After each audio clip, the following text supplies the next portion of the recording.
Hey, welcome back to Joe's Motor Venture. I'm working on the wife's R7 again today. It's a 2023 Yamaha R7, and if you've been following along on the channel, we recently did the Dominator exhaust install and the TST Industries flush mount turn signals. So when we ordered the turn signals, we also ordered a brake modulator for it. And what a brake modulator is, when you hit your brakes, the rear tail light normally would just stay on solid like any other tail light. The modulator makes it flash, and there's multiple different flash sequences you can do with it. So it'll usually flash whatever sequence and then stay solid for a little while and then start flashing again. We'll see how this one works. Over here on the bench I have the two pieces needed from TST.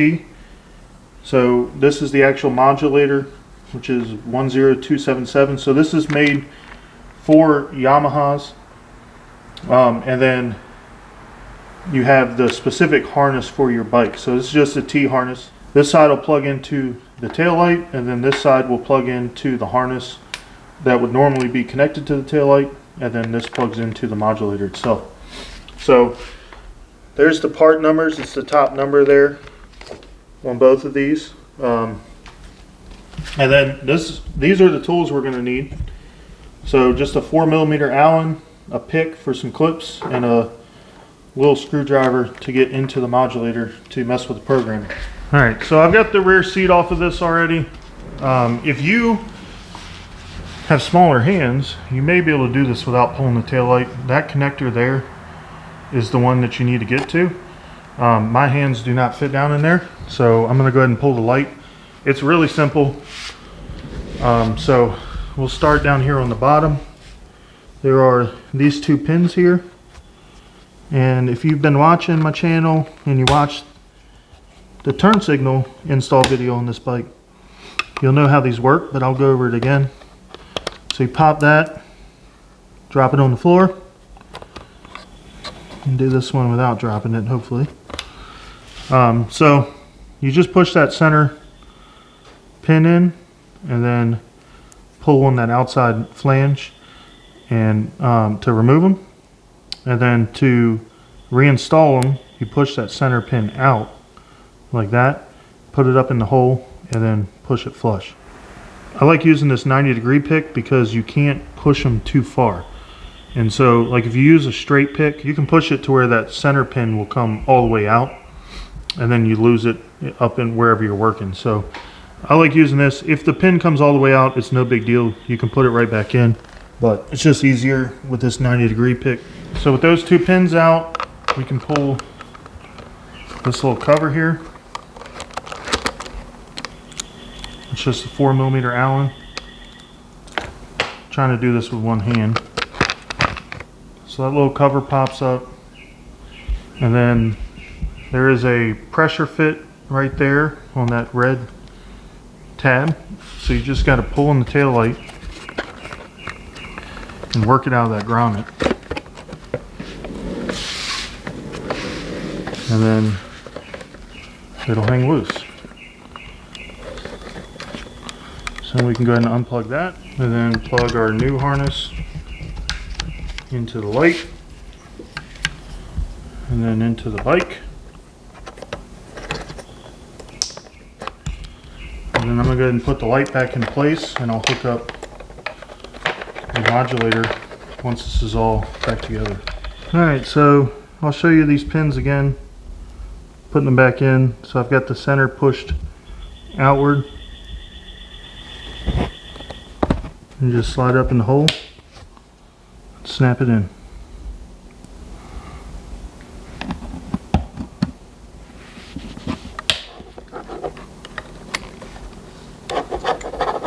Plug that guy in, and then let me get y'all set up on the tripod.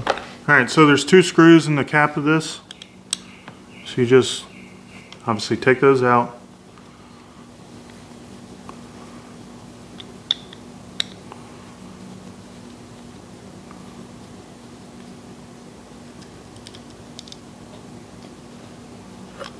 And then inside here, this little Phillips thing inside this blue connector is your speed adjustment. And then this black push button right here is how you switch through the different programs.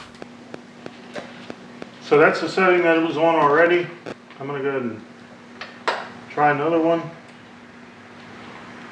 I don't know if you have to push the button while the brake's applied. It looks like that's the case. So that's just like a steady flash.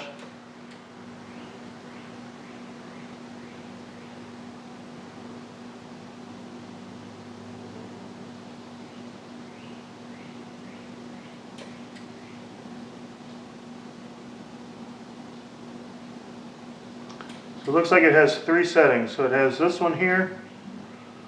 It's like a strobe and then a long flash. The one that we first saw, which is kind of a strobe and then solid, and then just a steady strobe. So I'm going to play with the speed on it.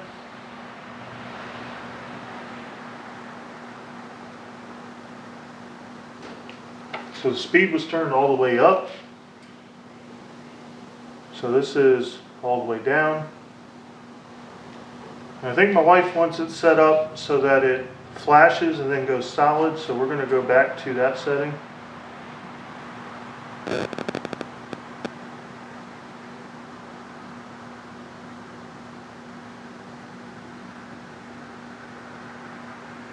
So that's that setting with it turned all the way down. Looked like it flashed about 10 times. So I'm going to turn this about in the middle and see what that looks like.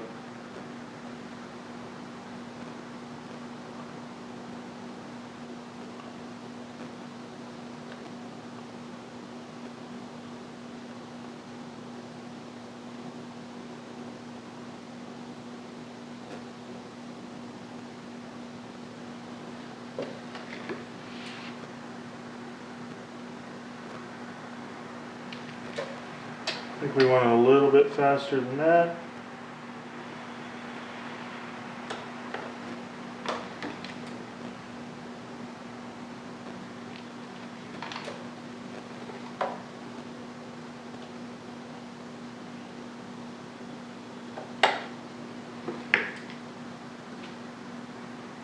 I think that looks pretty good. So like I said earlier, the whole point of this is just to give you a little extra visibility. When you come into a stop, it lets the cars behind you, makes it a little more obvious for them to see. The one that's on my wife's Sportster, it actually, so it'll flash like that, it'll go solid, and then after like 4 or 5 seconds of holding the brake, it'll start the sequence over again. This one doesn't look like it does that, but all you have to do is, you know, if you're, say you're sitting at a red light, there's nobody behind you, you see a car coming up, you've been holding the brake, just let off the brake, hit it again, it'll do that flash sequence and, you know, alert them to make sure they see you. Pretty easy install, definitely an affordable accessory. So check it out on TST Industries. We've been very happy with all their products. I'm pretty sure we got a lot of this fender eliminator kit from them. It's been a while, so I can't remember. I know we got some stuff for her MT-07 she had in the past. It's always been decent quality, and we've always been really happy with their products and the prices. Thanks for watching, guys. I hope you enjoyed it. Make sure you hit the like, share, and subscribe, and I'll see you on the next one.